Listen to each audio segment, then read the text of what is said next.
నమస్కారం. Media today వార్తలకు స్వాగతం. ముందుగా వార్తల్లోని ముఖ్యాంశాలు. కుటుంబ భద్రత కోసం బీమా పథకం ప్రవేశపెట్టామని సీఎం రేవంత్ ప్రకటన. ఆధారమైన వ్యక్తి మరణిస్తే కుటుంబం రక్షణ కోసం కొత్త పథకం అమలు. సింగరేణి విద్యుత్ ఉద్యోగులకు బీమా పథకం ద్వారా భరోసా. సంక్షేమంతో పాటు భద్రతకు ప్రాధాన్యమని వ్యాఖ్య. పిఠాపురం అభివృద్ధిపై మంత్రి నారాయణ సమీక్ష. అమృత్ పథకం ద్వారా తాగునీటి సమస్యల పరిష్కారానికి చర్యలు. మున్సిపాలిటీల్లో రోడ్లు, డ్రైనేజ్ పనులు పూర్తి. 6 నెలల్లో మున్సిపల్ ఎన్నికలు నిర్వహిస్తామని ప్రకటన.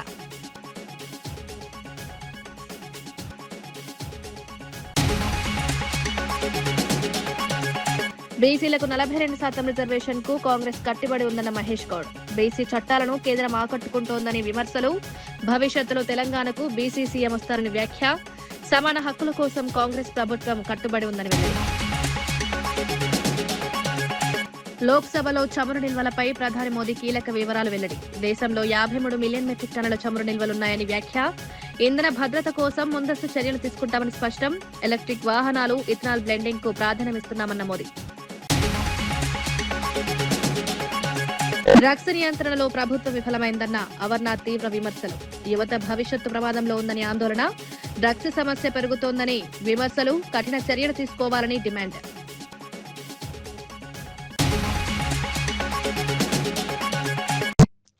స్థానిక సంస్థల్లో బీసీలకు 42% రిజర్వేషన్ ఇవ్వాలని కాంగ్రెస్ ప్రభుత్వం చట్టం తీసుకొచ్చిందని టీపీసీసీ చీఫ్ మహేష్ కుమార్ గౌడ్ తెలిపారు. కేంద్రంలోని బీజేపీ ప్రభుత్వం ఈ చట్టాలను అడ్డుకుంటోందని విమర్శించారు. బీసీలకు న్యాయం చేయడంలో కేంద్రం విఫలమైందని ఆరోపించారు. భవిష్యత్తులో తెలంగాణకు బీసీ ముఖ్యమంత్రి వస్తారన్నారు. అది కాంగ్రెస్ వల్లే సాధ్యమవుతుందని పేర్కొన్నారు. బీసీ వర్గాల అభివృద్ధికి ప్రభుత్వం కట్టుబడి ఉందన్నారు. సమాన హక్కులు కల్పించడమే లక్ష్యమని చెప్పారు. సిపిఐ ఓటేసింది.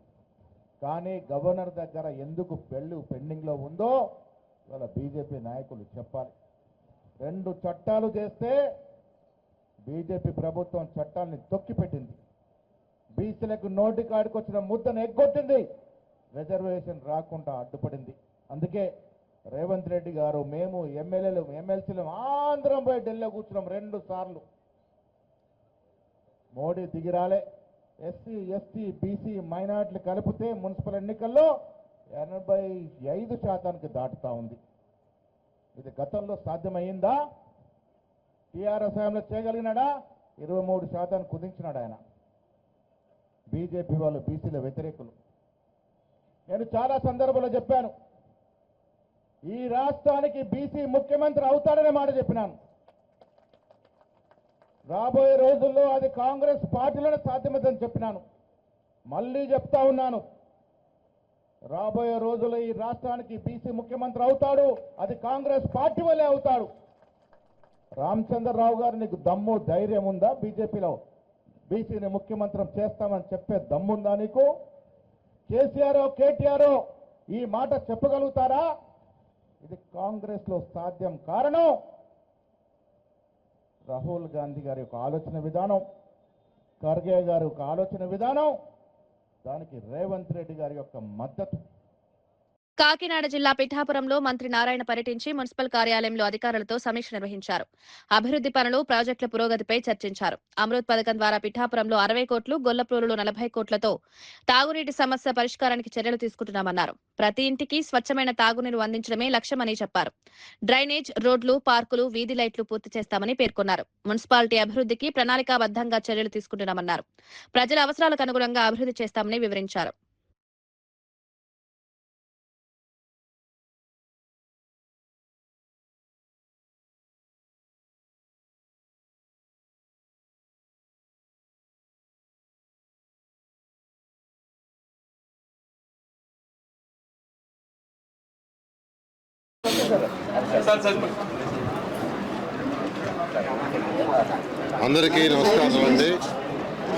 అందరికీ నమస్కారాలండి. ఈరోజు పిఠాపురం, గొల్లపోలు ఈ 2 మున్సిపాలిటీస్లో డెవలప్మెంట్ వర్క్స్ విషయమై ఈరోజు ఫస్ట్ ఇక్కడ మీటింగ్ పెట్టడం జరిగింది. ఈ మీటింగ్లో అటు అధికారులు మరియు అటు జనసేన కావచ్చు, బీజేపీ కావచ్చు, తెలుగుదేశం కావచ్చు, ప్రజాప్రతినిధులు ఎవరైతే నాయకులు ఉన్నారో వాళ్ళు కూడా యాక్చువల్గా, మరియు ఈ యొక్క వార్డు మెంబర్లు వాళ్ళందరూ కూడా పార్టిసిపేట్ చేశారు. అనేక సమస్యలను వాళ్ళు కూడా చెప్పడం జరిగింది. వాటిలో మెయిన్గా ఎక్కువ మంది అడిగింది డ్రింకింగ్ వాటర్.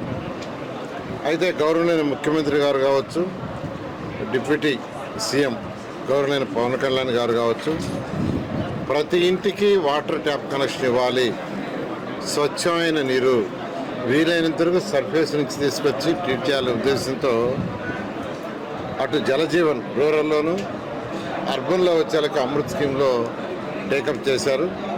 ఈ యొక్క పిఠాపురం మున్సిపాలిటీకి అయితే 57.5 కోట్లు, గొర్లపల్లికి వచ్చి 80 కోట్లు శాంక్షన్ చేశారు. ఆ వర్క్స్ టెండర్ అయిపోయినాయి. అవి వర్క్స్ లెవెల్స్ అవన్నీ క్యాలిక్యులేట్ చేసుకుంటున్నారు. ఆ లెవెల్స్ అన్నీ అయిన తర్వాత బహుశా నెక్స్ట్ మంత్ ఏప్రిల్ నుంచి వర్క్ వేగవంతంగా స్టార్ట్ అవుతుంది. 2 ఇయర్స్లో ప్రతి ఇంటికి ట్యాప్ కనెక్షన్ ఉంటుంది.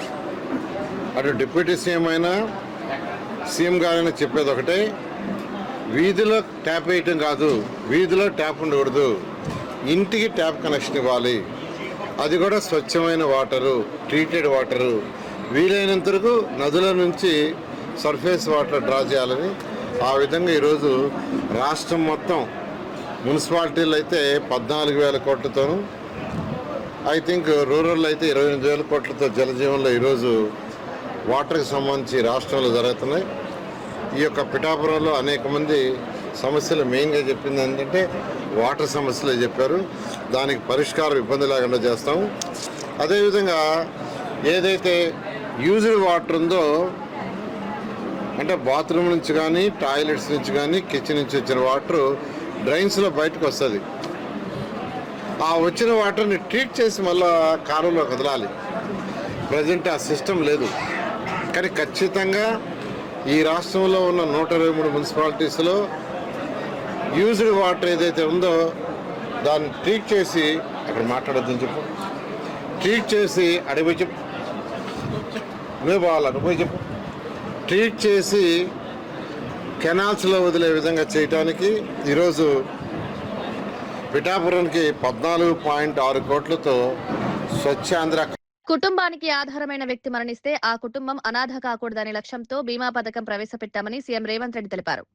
ఈ పథకం ద్వారా కుటుంబాలకు ఆర్థిక భద్రత కల్పించడమే ఉద్దేశమన్నారు. తెలంగాణను ఇతర రాష్ట్రాలకు ఆదర్శంగా నిలపాలనే ఆలోచనతో ఈ నిర్ణయం తీసుకున్నామని పేర్కొన్నారు. సింగరేణి, విద్యుత్ శాఖల్లో పనిచేసే ఉద్యోగులకు ఈ పథకం ద్వారా భరోసా కల్పించుకుంటున్నామని తెలిపారు. సంక్షేమం, భద్రత రెండింటినీ సమన్వయం చేస్తూ ప్రభుత్వం ముందుకు సాగుతోందన్నారు. పేద, మధ్యతరగతి కుటుంబాలకు ఇది ఉపయోగపడుతుందని పేర్కొన్నారు. ఈ ఆర్థిక స్తోమతతోనే తమ కాళ్ళ మీద తాము నిలబడే అవకాశం ఉంటుంది.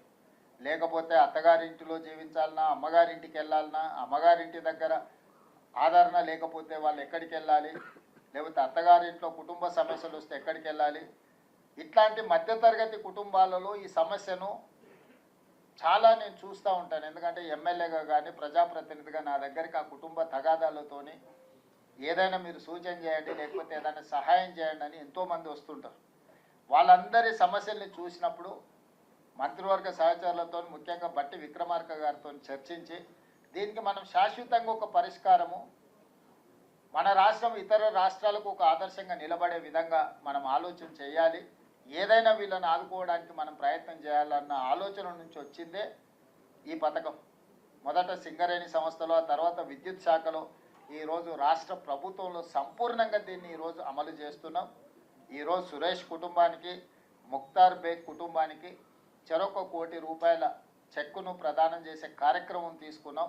ఎందుకు ఈ కార్యక్రమాన్ని శాసనసభ సమావేశాలను వాయిదా వేసి శాసనసభ లోపలనే ఎందుకు పెడుతున్నామంటే, ఈ ప్రభుత్వం కోసం పనిచేస్తున్న ఉద్యోగస్తుల మనోధైర్యాన్ని పెంచడానికి. ఈ ప్రభుత్వం మమ్మల్ని కుటుంబ సభ్యులుగా చూస్తుంది. మాకు ఏదైనా ఈ ప్రభుత్వానికి, ప్రజలకు సేవలు అందిస్తున్న సందర్భంలో ఏదైనా ప్రమాదం జరిగి మేము మరణిస్తే మా కుటుంబం అనాథలు కారు, మా కుటుంబానికి ప్రభుత్వం అండగా నిలబడుతుంది అని ఒక సందేశాన్ని ఇవ్వడం కోసమే ఈ కార్యక్రమానికి ఒక ప్రత్యేకంగా ఇది ఏర్పాటు చేయడం జరిగింది. ఇంటి కార్యాలయంపై దాడి జరిగినా పోలీసులు చర్యలు తీసుకోలేదని మాజీ మంత్రి అంబటి రాంబాబు ఆరోపించారు. ఇది దేశ చరిత్రలోనే దురదృష్టకర సంఘటన అన్నారు.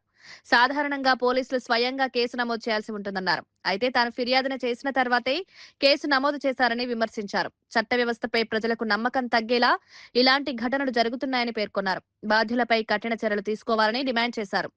ఈ అంశం రాజకీయంగా చర్చకు దారితీసింది. పోలీసుల పాత్రపై ప్రశ్నలు తలెత్తుతున్నాయి. న్యాయం జరిగే వరకు పోరాటం చేస్తారని తెలిపారు.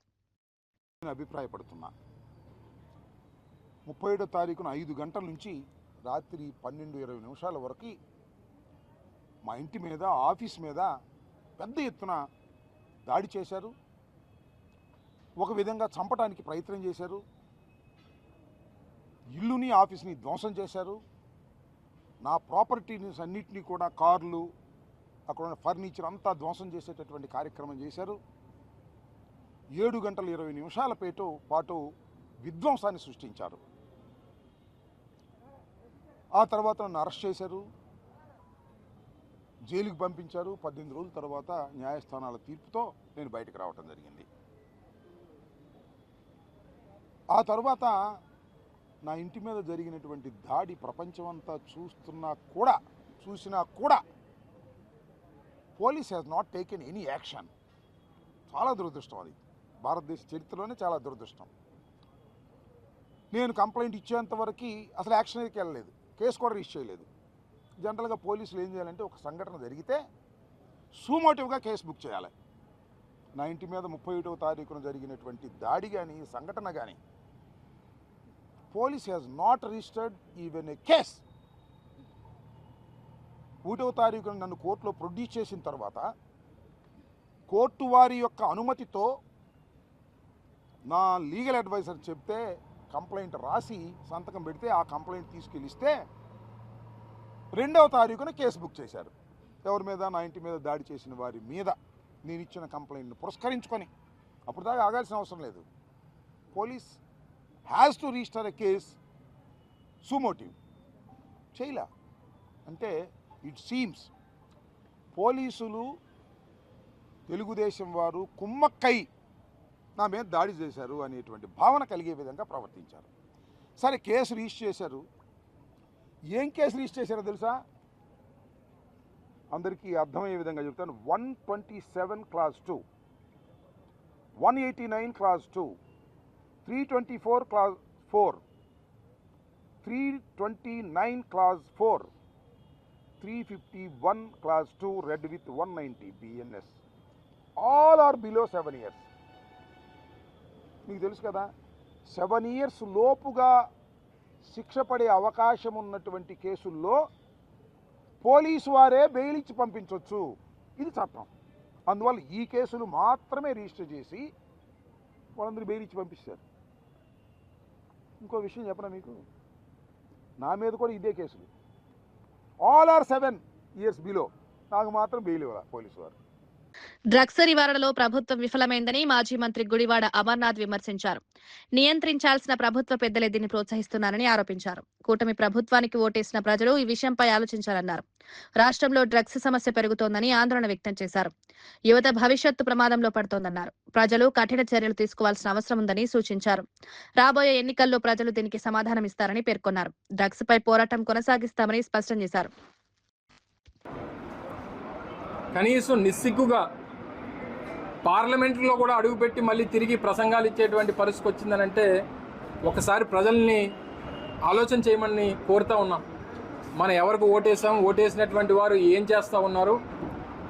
నిన్న మా అనకాపల్లి పార్లమెంటు సభ్యుడు హైదరాబాదులో డైరెక్ట్గా ల్యాండ్ గ్రాబింగ్ ఆయనే సొంతంగా వచ్చి హైదరాబాద్లో ల్యాండ్ గ్రాబింగ్ చేసేటువంటి పరిస్థితులు ఎంపీలు, ఎమ్మెల్యేలు, ఈ పరిస్థితుల్లో కూటమి ప్రభుత్వానికి సంబంధించినటువంటి ప్రజాప్రతినిధులు ఉన్నారంటే ఓటేసినటువంటి ప్రజలు సిగ్గుపడాలో, ఓటేసుకొని అధికారం చలాయిస్తున్నటువంటి ఆ నాయకులు సిగ్గుపడాలో,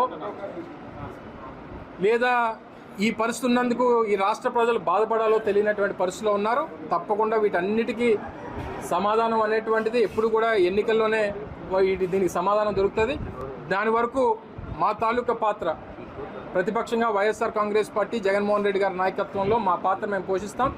ప్రజలకి చైతన్యం కల్పిస్తాం. ఇటువంటి వారిని ఎందుకు ఎన్నుకున్నామా అనేటువంటి విధంగా ప్రజలు ఈ రోజుకే అధికారంలోకి వచ్చి 20 మాసాల్లోనే ఈ పరిస్థితిలో ప్రజలు అనుకుంటున్నటువంటి పరిస్థితులు రాష్ట్ర వ్యాప్తంగా చూస్తా ఉన్నాం.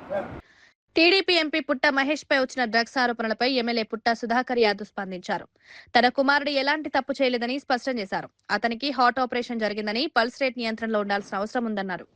డ్రగ్స్ తీసుకుంటే ప్రాణాపాయం ఉంటుందని తెలిసి అలాంటి పని చేయడమన్నారు. బ్లడ్ శాంపిల్ తీసుకోకుండా పాజిటివ్ అని ఎలా చెప్పారో ప్రశ్నించారు. సాధారణ మందులు తీసుకున్నా కూడా టెస్టుల్లో పాజిటివ్ రావచ్చని పేర్కొన్నారు. ఆరోపణలు ఆధారం లేనివన్నారు. తన కుమారుడి ప్రతిష్టను దెబ్బతీసే ప్రయత్నం జరుగుతోందని ఆరోపించారు. నిజం వెలుగులోకి వస్తుందని విశ్వాసం వ్యక్తం చేశారు. అని నేను అందరినీ ప్రశ్నిస్తున్నా. ఇంకొక విషయం, బ్లడ్ తీసుకోకుండా బ్లడ్ పాజిటివ్ ఏ రకంగా వస్తుంది? బ్లడ్డే తీసుకోకుండా పాజిటివ్ ఏ రకంగా వస్తుంది?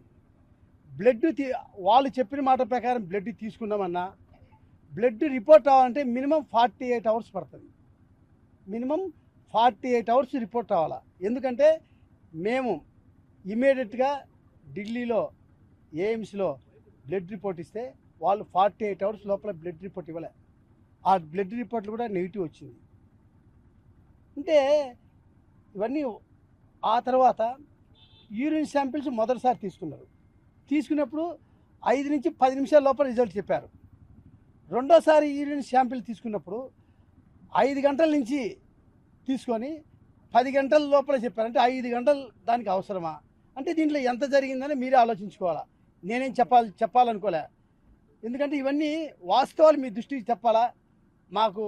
మేము ఎందుకు వాస్తవాలు ముందుకు రాలేదంటే ఇన్వెస్టిగేషన్ ఉంది కాబట్టి ఇన్వెస్టిగేషన్ పూర్తయిన తర్వాత పిన్ టు పిన్ ప్రతి ఒక్కటి ఎవిడెన్స్ సమేత మేము ముందుకు వస్తా. ఆ తర్వాత ఇంకొకటి మా వానికి ఏమని ఇచ్చారు, ఆంతిపిటిమిన్, మిథాపిటిమిన్ 2 పాజిటివ్ వచ్చిందని చెప్పారు. ఆ 2 ఐటమ్స్ కూడా మామూలు తీసుకుంటే మెడిసిన్స్ కూడా వస్తాయి. ఇప్పుడు మనం హార్ట్ సంబంధించిన మెడిసిన్స్ కానీ, షుగర్ సంబంధించిన మెడిసిన్స్ కానీ, ఆ తర్వాత any medicines tension, high tension ఉన్న మెడిసిన్ తీసుకున్నా కూడా ఆ డ్రగ్స్లో అది వస్తుందని చెప్పి క్లియర్గా ఆక్స్ఫర్డ్ ఇన్వెస్టిగేషన్ చేసే దాంట్లో కూడా ఉంది. ఆ కాగితం కూడా నాకానే ఉంది. అది కూడా లోక్సభలో ప్రధాని నరేంద్ర మోదీ గల్ఫ్ దేశాల పరిస్థితులపై కీలక వ్యాఖ్యలు చేశారు. దేశం వద్ద ప్రస్తుతం 53 మిలియన్ మెట్రిక్ టన్నుల చమురు నిల్వలున్నాయన్నారు. హార్మోజ్ జలసంధి ద్వారా నౌకల రాకపోకలు సురక్షితంగా ఉండేలా చర్యలు తీసుకుంటున్నామన్నారు. ఇంధన దిగుమతులను తగ్గించేందుకు ఇథనాల్ బ్లెండింగ్, రైల్వే విద్యుదీకరణ, మెట్రో, ఎలక్ట్రిక్ వాహనాలను ప్రోత్సహిస్తున్నామని వివరించారు. దేశ ఇంధన భద్రతకు ప్రభుత్వం ప్రాధాన్యతనిస్తుందని పేర్కొన్నారు. అంతర్జాతీయ పరిస్థితులను దృష్టిలో ఉంచుకుని ముందస్తు చర్యలు తీసుకుంటున్నామన్నారు. सुरक्षित वापस लौटे हैं। इनमें 700 से अधिक मेडिकल की पढ़ाई करने वाले युवा हैं। खाड़ी देशों में भारतीय स्कूलों में हजारों विद्यार्थी पढ़ते हैं। सीबीएसई ने ऐसे सभी भारतीय स्कूलों में होने वाली कक्षा 10वीं और 12वीं की निर्धारित परीक्षाओं को रद्द कर दिया है। इन बच्चों की पढ़ाई निर्बाध चलती रहे, इसके लिए सीबीएसई उचित कदम उठा रही है। यानी सरकार संवेदनशील भी है, सतर्क भी है और हर सहायता के लिए तत्पर भी है। माननीय अध्यक्ष जी, भारत में बड़ी मात्रा में कच्चा तेल, गैस और फर्टिलाइजर जैसी अनेक जरूरी चीजें हॉर्मुज स्ट्रेट के रास्ते से आती हैं। युद्ध के बाद से ही हॉर्मुज स्ट्रेट में जहाजों का आना जाना बहुत चुनौतीपूर्ण हो गया है। बावजूद इसके हमारी सरकार का ये प्रयास रहा है कि पेट्रोल, डीजल और गैस की सप्लाई बहुत ज्यादा प्रभावित न हो, देश के सामान्य परिवारों को परेशानी भी कम से कम हो, इस पर हमारा फोकस रहा है। हम सभी जानते हैं देश अपनी जरूरत की 60% एलपीजी आयात करता है। इसकी सप्लाई में अनिश्चितता के कारण सरकार ने एलपीजी के डोमेस्टिक उपयोग को प्राथमिकता दी है। साथ ही एलपीजी के देश में ही उत्पादन को भी बढ़ाया जा रहा है। पेट्रोल डीजल की सप्लाई पूरे देश में सुचारू रूप से होती रहे, इस पर भी लगातार काम किया गया है। अध्यक्ष जी, आज की इन परिस्थितियों में एनर्जी सिक्योरिटी को लेकर बीते एक दशक में उठाए गए कदम और भी प्रासंगिक हो गए हैं। भारत ने बीते 11 वर्षों में अपनी एनर्जी इंपोर्ट का डाइवर्सिफिकेशन किया है। पहले क्रूड ऑयल, एलएनजी, एलपीजी ऐसी एनर्जी जरूरतों के लिए 27 देशों से इंपोर्ट किया जाता था। वहीं आज भारत 41 देशों से एनर्जी इंपोर्ट करता है। రంగారెడ్డి జిల్లా ఇబ్రహీంపట్నం నుంచి కలెక్టరేట్ వరకు సిపిఎం ఆధ్వర్యంలో పాదయాత్ర ప్రారంభమైంది. రామోజీ ఫిలిం సిటీ ఇళ్ల స్థలాలు, కప్పాడు, రావిరాల గ్రామాల్లో భూ సమస్యలను పరిష్కరించాలని నేతలు డిమాండ్ చేశారు. కేంద్ర రాష్ట్ర ప్రభుత్వాల వైఖరి వల్ల రైతులు, కూలీలు ఇబ్బంది పడుతున్నారని మండిపడ్డారు. ఉపాధి హామీ వేతనాలు, విద్యుత్ సవరణ బిల్లు వంటి అంశాలపై పోరాటం కొనసాగిస్తామన్నారు. సమస్యలు పరిష్కరించకపోతే మంత్రులను, ముఖ్యమంత్రిని అడ్డుకుంటామని హెచ్చరించారు. ఈ పాదయాత్రలో పెద్ద సంఖ్యలో కార్యకర్తలు పాల్గొన్నారు.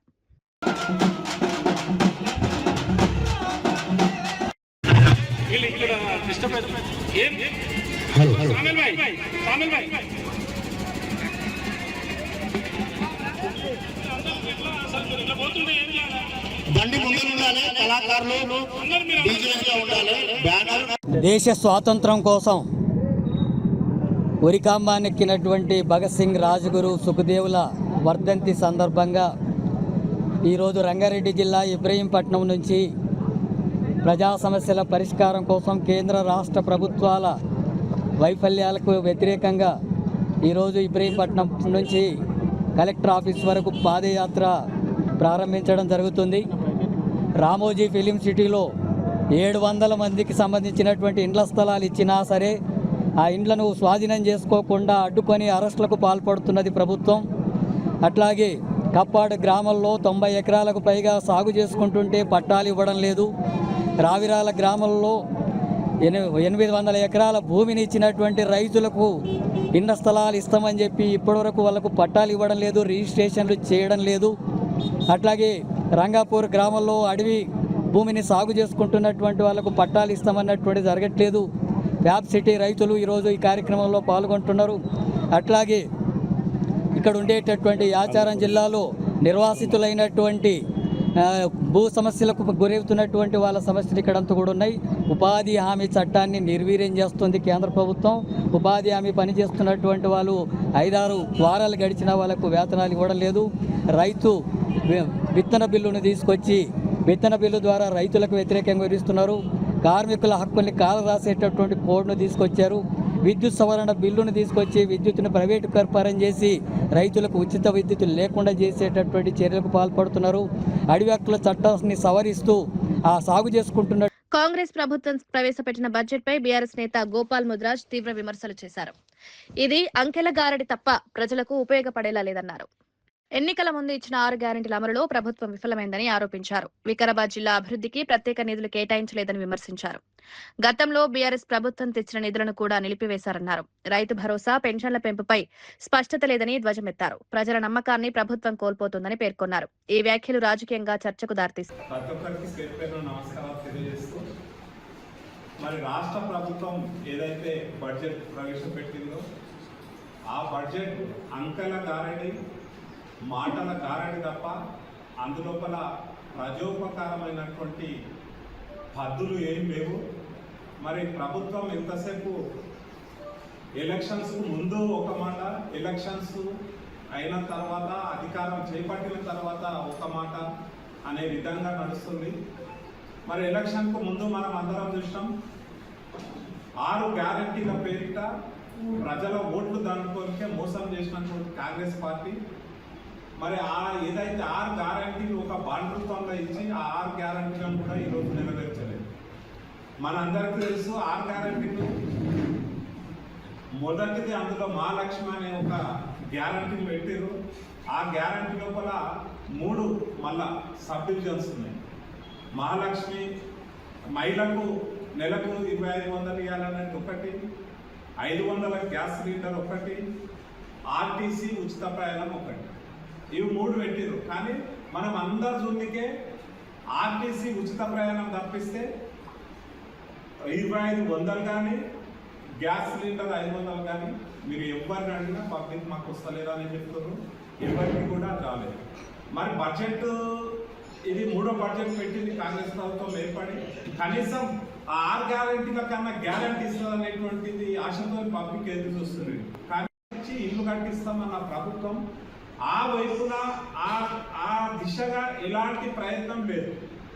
అట్లాగే ఇంకోటి చెప్పి యువ వికాసం, యువకులందరినీ మోసం చేసి వాళ్లకు 5 లక్షల బాండ్ గ్యారెంటీ ఇస్తామని, ఇంటింటికి ఉద్యోగం ఇస్తామని ఈ రకమైన ఎన్నో ఆశలు యువకులకు లేపారు. కానీ ఎక్కడ కూడా యువకులకు మేము ఇది చేస్తున్నాం ఈ బడ్జెట్లో అనేటువంటి ప్రస్తావన అనేటువంటిది చేయలేదు. లాస్ట్గా చేయూత అని పెట్టారు. చేయూత ఏంటి? చేయూత అంటే పెన్షన్ ఏదైతే 2000 ఉందో 2000 4000 చేయాలని, 4000 వచ్చే వికలాంగుల పెన్షన్ 6000 చేయాలని అప్పుడు ఎలక్షన్ టైంలో చెప్పింది. కానీ 3వ బడ్జెట్ ఇది నడిచిన ఆ యొక్క చేయూత ఏదైతే గ్యారంటీ 6వ గ్యారంటీ కింద పెట్టిందో ఆ గ్యారంటీలో ఎక్కడ కూడా 2000 ఉన్న పెన్షన్ 4000, 4000 ఉన్న పెన్షన్ 6000 చేస్తారు. వార్తలు ముగించే ముందు ముఖ్యాంశాలు మరోసారి. కుటుంబ భద్రత కోసం బీమా పథకం ప్రవేశపెట్టామని సీఎం రేవంత్ ప్రకటన. ఆధారమైన వ్యక్తి మరణిస్తే కుటుంబం రక్షణ కోసం కొత్త పథకం అమలు. సింగరేణి విద్యుత్ ఉద్యోగులకు బీమా పథకం ద్వారా భరోసా. సంక్షేమంతో పాటు భద్రతకు ప్రాధాన్యమని వ్యాఖ్య. పిఠాపురం అభివృద్ధిపై మంత్రి నారాయణ సమీక్ష. అమృత్ పథకం ద్వారా తాగునీటి సమస్యల పరిష్కారానికి చర్యలు. మున్సిపాలిటీల్లో రోడ్లు, డ్రైనేజ్ పనులు పూర్తి. 6 నెలల్లో మున్సిపల్ ఎన్నికలు నిర్వహిస్తామని ప్రకటన.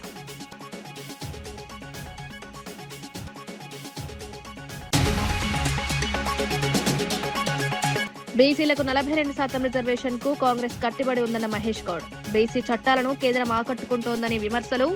భవిష్యత్తులో తెలంగాణకు బీసీ సీఎం వస్తారని వ్యాఖ్య. సమాన హక్కుల కోసం కాంగ్రెస్ ప్రభుత్వం కట్టుబడి ఉందని వెల్లడి. లోక్సభలో చమురు నిల్వలపై ప్రధాని మోదీ కీలక వివరాలు వెల్లడి. దేశంలో 53 మిలియన్ మెట్రిక్ టన్నుల చమురు నిల్వలున్నాయని వ్యాఖ్య.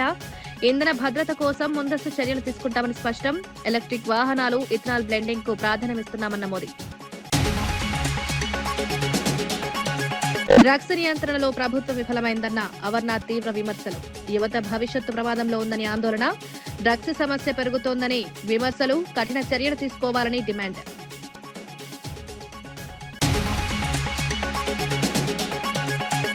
ఇవి ఈనాటి వార్తా విశేషాలు. మరో బులెటిన్లో మళ్ళీ కలుద్దాం. నమస్కారం.